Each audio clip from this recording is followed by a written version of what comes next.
ओम शांति। आज है 2 जुलाई 2026। आज के बाबा के महावाक्य है, मीठे बच्चे, तुम विकारों का दान दे दो तो राहु का ग्रहण उतर जाएगा। दे दान तो छूटे ग्रहण। मतलब क्या है? जो 5 विकार हैं, कौन कौन से? काम, क्रोध, लोभ, मोह और अहंकार। अगर हम इनसे निकल जाएं, अगर हम इन पे विजय हासिल कर ले या हम इन्हें बाबा को सौंप दें, तो राहु का जो ग्रहण है वो उतर जाएगा। अगर हम इन विकारों का दान देंगे तो हमारे ऊपर से जो ग्रहण लगा हुआ है वो उतर जाएगा। प्रश्न है, बृहस्पति बाप अपने भारतवासी बच्चों पर बृहस्पति की दशा बिठाने के लिए कौन सी स्मृति दिलाते हैं? उत्तर है, हे भारतवासी बच्चों, तुम्हारा आदि सनातन देवी देवता धर्म अति श्रेष्ठ था। तुम सर्वगुण संपन्न 16 कला संपूर्ण थे। तुम मुझ सागर के बच्चे कामचिता पर बैठ काले हो गए हो।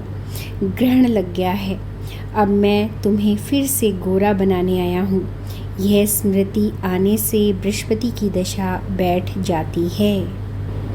मतलब क्या है? हम भारतवासी बच्चों पर बृहस्पति की दशा जो बैठेगी वो कैसे बैठेगी?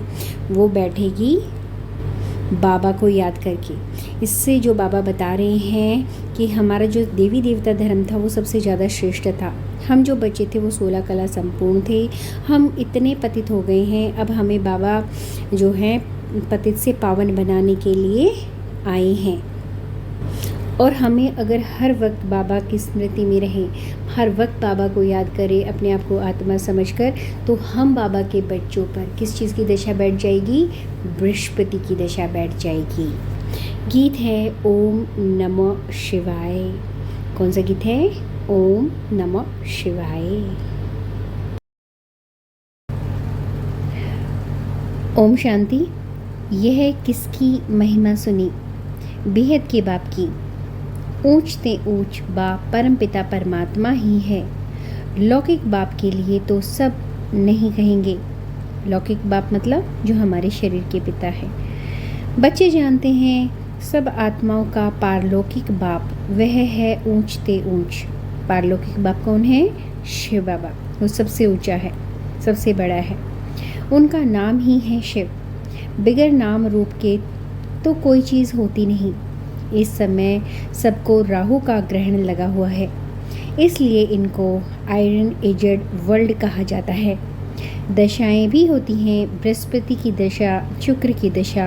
अब तुम्हारे ऊपर है बृहस्पति की दशा। किसकी जितनी महिमा सुनी? ऊंचते ऊंच भगवान शिव बाबा। उनका असल नाम है शिव। बाकी किस्म किस्म के अनेक नाम रख दिए हैं। असल नाम है शिव बाबा। बाप समझाते हैं, मैं बीज रूप चैतन्य हूँ। सत्य चित्त कहते हैं। फिर कहते हैं वह सुख का सागर है, आनंद शांति का सागर है। महिमा सारी उस एक की ही है। भारतवासी महिमा गाते हैं परंतु समझते कुछ भी नहीं। एकदम पत्थर बुद्धि हो गए हैं। पत्थर बुद्धि किसने बनाया? रावण ने।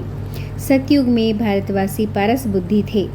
आज से 5000 वर्ष पहले यह भारत पारसपुरी था, जिसमें देवी देवता रहते थे। भारत ही अविनाशी खंड गाया हुआ है। भारत में ही पारस बुद्धि देवता थे। इस समय पत्थर बुद्धि पतित रहते हैं। पतित कैसे बनते हैं यह भी बाप ने समझाया है। द्वापर से जब काम चिता पर बैठे हैं, द्वापर से जब काम चिता पर बैठे हैं तो काले बन जाते हैं। काम अग्नि में सब भस्म हो गए हैं। उससे भी खास भारत की बात है। भारत में पारस बुद्धि देवताओं का राज्य था। उसको विष्णुपुरी राम राज्य भी कहा जाता था। यह बाप आकर बताते हैं, मीठे मीठे लाडले बच्चों, जब तुम सतयुग में थे, सर्वगुण संपन्न थे। यह तुम्हारी महिमा है। वहाँ विकार होते नहीं। द्वापर से रावण 5 विकारों का राज्य शुरू हुआ है। 5 विकार कौन से? काम, क्रोध, लोभ, मोह, अहंकार। ये कब से शुरू हैं? द्वापर से, है ना? बाबा समझा रहे हैं बात। उससे पहले कोई विकार नहीं था। तो राम राज्य बदलकर रावण राज्य होता है। अभी ग्रहण लगा हुआ है, बिल्कुल ही भारत काला हो गया है। बृहस्पति की दशा सबसे अच्छी होती है। भारत पर बृहस्पति की दशा सतयुग में थी, फिर त्रेता में शुक्र की दशा तो 2 कला कम हो गई है, उसको कहा ही जाता है सिल्वर एज। फिर द्वापर कलयुग आया, सीढ़े उतरते आए, शनिचर की दशा हुई। इस समय सब पर राहु की दशा है। सूर्य को ग्रहण लगता है तो कहते हैं दे दान तो छूटे ग्रहण। अब रूहानी बाप बच्चों को समझाते हैं, यह है रूहानी ज्ञान। यह कोई शास्त्रों का ज्ञान नहीं है। शास्त्रों के ज्ञान को भक्ति मार्ग कहा जाता है। सतयुग त्रेता में भक्ति होती नहीं। ज्ञान और भक्ति फिर है वैराग्य, अर्थात इस पुरानी दुनिया को छोड़ना होता है। यह है शूद्र वर्ण। विराट रूप दिखाते हैं ब्राह्मण, देवता, क्षत्रिय, वैश्य। यह भारत की ही कहानी है। विराट रूप बनाते भी हैं, परंतु पत्थर बुद्धि समझते नहीं। पत्थर बुद्धि क्यों है? क्योंकि पतित है। भारतवासी ही पत्थर बुद्धि थे, संपूर्ण निर्विकारी थे। आज से 5000 वर्ष पहले भारत स्वर्ग था और कोई खंड नहीं था। यह बाप समझाते हैं। यह राजयोग कौन सिखलाते हैं? शिवाचार्य। यह है ज्ञान का सागर। कोई मनुष्य को ज्ञान का सागर, स्वर्ग का पतित पावन नहीं कह सकते हैं। स्वर्ग का लिबरेटर एक ही बाप है। बाप खुद ही आते हैं दुख में रावण से लिबरेट करने, मतलब रावण से मतलब माया से छुड़ाने के लिए बाबा आते हैं, फिर गाइड बन जाते हैं। उनको रूहानी पंडा कहा जाता है। किसको कहते हैं रूहानी पंडा? शिव बाबा को। बाप कहते हैं मैं तुम स्वर्ग आत्माओं का पंडा हूँ, सबको वापस ले जाऊँगा। मेरे जैसा गाइड कोई होता नहीं। कहते भी हैं God father is liberator, guide blessful. सबके ऊपर रहम करते हैं, क्योंकि सब सागर के बच्चे कामचिता पर बैठ जल मरे हैं। उसमें भी खास भारत की बात है। मतलब सब जो है माया में लिप्त हुए पड़े हैं इस टाइम पे। बाप कहते हैं तुम 16 कला संपूर्ण निर्विकारी थे। अब कामचिता पर बैठ तुम क्या बन गए हो? अब फिर बाप आए हैं बृहस्पति। बाप आकर मनुष्य मात्र पर बृहस्पति की दशा बिठाते हैं। खास भारत आम विश्व पर इस समय राहु का ग्रहण लगा हुआ है। बाप कहते हैं मैं ही आकर भारत की खास दुनिया की आम गति सदगति करता हूँ। तुम यहाँ आए ही हो पारस बुद्धि बनने। मोस्ट बिलव्ड बाप हुआ। सब आशिकों का माशूक एक ही है। सब नेशन में लिंग ज़रूर बनाते हैं, मतलब शिवलिंग बनाते हैं ना, क्योंकि सबका बाप है ना। शिव के मंदिर भारत में बहुत हैं, जिसको शिवालय कहते हैं। रहने का स्थान सतयुग में है देवी देवता धर्म के मनुष्य, परंतु वह धर्म कब था, उन्हों का राज्य कब था, यह पता नहीं है। सतयुग की आयु लंबी लिख दी है। बाप बैठ समझाते हैं तुम्हारे ऊपर अब बृहस्पति की दशा बैठ रही है 21 जन्मों के लिए। बृहस्पति है ज्ञान का सागर, पतित पावन, जिसको सब पुकारते हैं। तुम माता पिता हम बालक तेरे, सब उसकी महिमा करते हैं। बरोबर सतयुग त्रेता में सुख घनेरे थे, जबकि बाप हेवेनली गॉड फादर है, स्वर्ग का रचयिता है, तो ज़रूर हम भी स्वर्ग में होने चाहिए। बाप समझाते हैं तुम सब स्वर्गवासी थे, अब नरकवासी बने हो। भारत का ही आदि सनातन देवी देवता धर्म है, जैसे क्रिश्चियन धर्म के हैं, वह क्रिश्चियन धर्म के ही चले आते हैं। बाप कहते हैं तुम देवी देवता धर्म वाले अपने धर्म को क्यों भूल गए हो, जबकि तुम देवी देवता धर्म के थे। बाप स्मृति दिलाते हैं तुम्हारा सबसे श्रेष्ठ धर्म कर्म था। अभी तुम नीच पापी कंगाल बन गए हो। तुम हो ही देवताओं के पुजारी, फिर अपने को हिंदू क्यों कहलाते हो? भारत का यह क्या हाल हो गया है?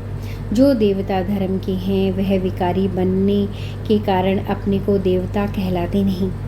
मतलब हम जो बाबा के बच्चे हैं इस वक्त क्या हो गए, क्या बन गए हैं? वे बहुत विकारों में भरे पड़े हैं। काम, क्रोध, लोभ, मोह, अहंकार, ये जो पांचों विकार हैं बहुत ज़्यादा अति में है इस टाइम पे। इसलिए अपने आप को अब हम देवता नहीं कहला सकते, क्योंकि हम ही देवता थे ना सतयुग में। बाप कहते हैं अभी इस पतित दुनिया का अंत है, महाभारत लड़ाई भील खड़ी है। भगवान उवाच, हम तुमको सतयुग के लिए राजयोग सिखाता हूँ। भगवान तो एक ही है, हम उनके बच्चे शालिग्राम हैं। बाप कहते हैं तुम जो पूज्य थे वही पुजारी भक्त बन गए हो। अब फिर ज्ञान लेते हो पूज्य देवता बनने के लिए, फिर द्वापर से पूज्य सो पुजारी बन जाएंगे। तुम पूरे 84 जन्म लेते हो। जिन्होंने 84 जन्म लिए हैं वही आकर ब्रह्म कुमार कुमारी बनेंगे। ब्रह्मा द्वारा आदि सनातन धर्म की स्थापना यह भी गाया हुआ है। प्रजापिता है तो बहुत बच्चे भी होंगे, वे तो ज़रूर यहाँ ही चाहिए। कितनी ढेर प्रजा है। इन ब्राह्मणों को फिर देवता बनना है। बाप आकर शूद्र से बदल ब्राह्मण धर्म की स्थापना करते हैं। इस संगम युग पर ही आदि सनातन देवी देवता धर्म की स्थापना होती है। यह है कल्याणकारी संगम युग। इस लड़ाई को ही कल्याणकारी कहा जाता है। इस विनाश के बाद ही फिर स्वर्ग के गेट खुलते हैं। तुम यहाँ आए हो स्वर्गवासी बनने व विष्णुपुरी में चलने। तुम बच्चों पर अब अविनाशी बृहस्पति की दशा है। 16 कला संपूर्ण कहा जाता है, फिर 2 कला कम हो जाती हैं तो शुक्र की दशा कहा जाता है।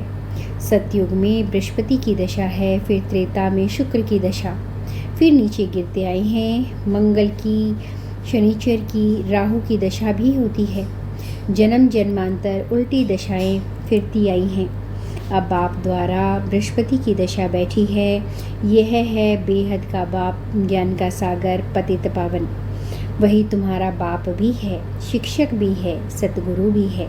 मतलब हमारे जो शिव बाबा हैं वो हमारी आत्मा के पिता भी हैं, टीचर भी हैं और सतगुरु भी हैं। बाकी सब है झूठ, बाकी सब है झूठे, किसी की सदगति कर नहीं सकते। मतलब जितने भी और गुरु लोग बने हुए ना वो सब झूठे हैं। वो किसी का भला नहीं कर सकते, सदगति नहीं करा सकते सिवाय शिव बाबा के। इसको कहा जाता है विवश वर्ल्ड, वह है वाइसलेस वर्ल्ड। अब विवश वर्ल्ड में भी बहुत दुखी हैं, लड़ाई मारा मारी क्या क्या हो रहा है। इसको कहा जाता है खूने नाहिक, बगैर कोई कसूर के क्या क्या करते रहते हैं। एक ही बम ऐसा गिराएंगे जो जट सारे खल्लास हो जाएं। यह है वही संगम युग का समय है। तुम देवताओं के लिए फिर नई दुनिया चाहिए। तो अब बाप कहते हैं मीठे मीठे बच्चे मन मना भव। यह कौन से बाप ने कहा? शिव बाबा ने। वह तो है निराकार। यूं निराकार तो तुम भी हो, परंतु तुम पुनर्जन्म में आते हो, मैं नहीं आता हूँ।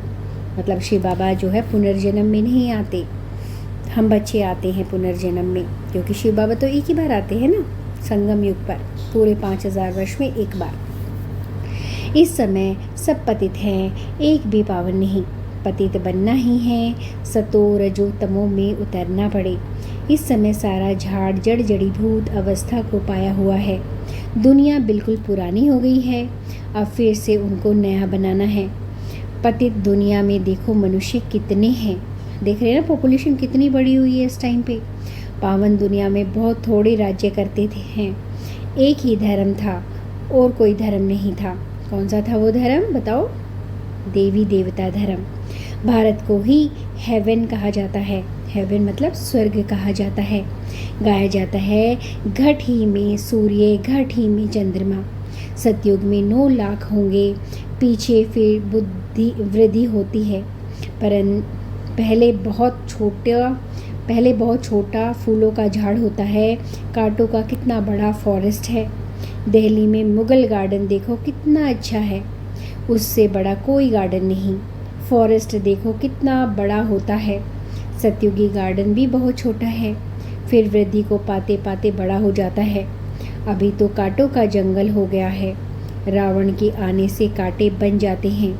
यह है कांटों का जंगल। आपस में लड़ते हैं तो एक दो को मारते हैं। कितना क्रोध है, बंदर से भी बदतर कहा जाता है। तो बाप कहते हैं, मेरे लाडले बच्चे, तुम्हारे ऊपर अभी बृहस्पति की दशा है। अब दे दान तो छूटे ग्रहण, संपूर्ण निर्विकारी अब यहाँ बनना है। फिर यह शरीर छोड़कर जाकर शिवालय में आ जाएंगे। शिवालय में बहुत सुख होता है, देवी देवताओं का राज्य है। सतयुग को कहा जाता है शिवालय, कलयुग को कहा जाता है वेश्यालय। यह वेश्यालय रावण ने स्थापन किया है। अब बाप कहते हैं, पतित से पावन बनना है। कैसे बनेंगे? क्या त्रिवेणी में गंगा में स्नान करने से पावन बन जाएंगे? बाबा पूछ रहे हैं, क्या आप गंगा जैसे जाते हो, गंगा में नहाते हो, तो गंगा में नहाने से क्या तुम पावन बन जाओगे? यह तो जन्म जन्मांतर करते आए हो। करोड़ों मनुष्य जाकर स्नान करते हैं। बहुत नदियाँ, नाले, तालाब आदि हैं। यहाँ पानी देखते हैं, जाकर स्नान करते हैं, क्योंकि अपने को पतित समझते हैं।